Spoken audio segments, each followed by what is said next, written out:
भारत समेत दुनिया भर में वैक्सीनेशन की शुरुआत होने के बाद से ही कोरोना महामारी से निजात मिलने की उम्मीद जताई जा रही थी, लेकिन फिलहाल ऐसा होता दिखाई नहीं दे रहा है।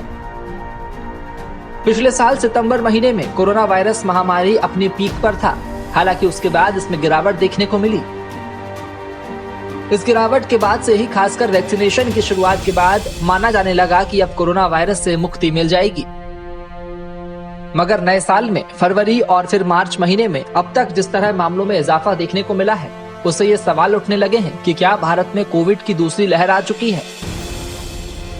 ये सवाल इसलिए क्योंकि महाराष्ट्र, दिल्ली, गुजरात, पंजाब, आंध्र प्रदेश, तमिलनाडु और कर्नाटक में जनवरी के बाद से सबसे ज्यादा केस दर्ज हुए हैं। ऐसे में आइए देखते हैं उन आंकड़ों को जो देश कोविड-19 की दूसरी लहर की तस्दीक कर रहा है। पंजाब में 7 दिनों के आधार पर केसेज में सबसे ज्यादा इजाफा हुआ है। पहली लहर के बाद सबसे कम नए केस का आंकड़ा सामने आने के बाद करीब 509% की बढ़त देखी गई है, जो राष्ट्रीय औसत का करीब 8 गुना है। 27 जनवरी को खत्म हुए हफ्ते के बाद केस बढ़ना शुरू हुए। पंजाब के बाद महाराष्ट्र में केस ट्रेजेक्टरी में सबसे ज्यादा उछाल देखने को मिला। 11 फरवरी को खत्म सप्ताह में हर दिन 2415 केस आ रहे थे। वहीं अभी आंकड़ा 10,410 तक पहुंच गया है। इस मामले में हरियाणा तीसरे नंबर पर है, यहां औसतन 302% की बढ़ोतरी हुई है। इसके अलावा मध्य प्रदेश 164%, दिल्ली 140%, असम 138%, गुजरात 125% और राजस्थान 111% है। केरल इकलौता ऐसा राज्य है जो कोरोना की शुरुआती लहर से नहीं उबर पाया है। पिछले हफ्ते टेस्ट किए गए सैंपल्स में से औसतन 2.6% पॉजिटिव निकले हैं। वैसे तो यह विश्व स्वास्थ्य संगठन की ओर से बताए गए 5% के आंकड़े से कम है, लेकिन चिंता की बात यह है कि पिछले एक महीने में पॉजिटिविटी रेट बढ़ा है।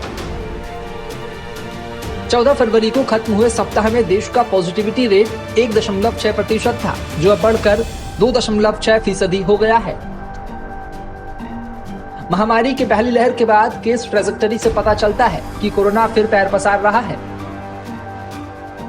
फरवरी के पहले हफ्ते तक प्रति सप्ताह 10,988 मामले सामने आ रहे थे, जो 10 मार्च तक 18,371 हो गए।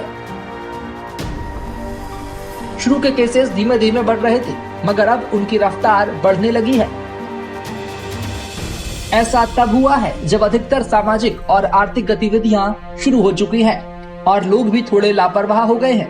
भारत में टेस्टिंग भी अपने पीक से करीब 40% कम हो रही है। 10 अक्टूबर 2020 को खत्म हुए हफ्ते में जहां हर दिन 11,96,972 टेस्ट हो रहे थे, वहीं पिछले हफ्ते हर दिन औसत 7,25,626 टेस्ट ही हुए।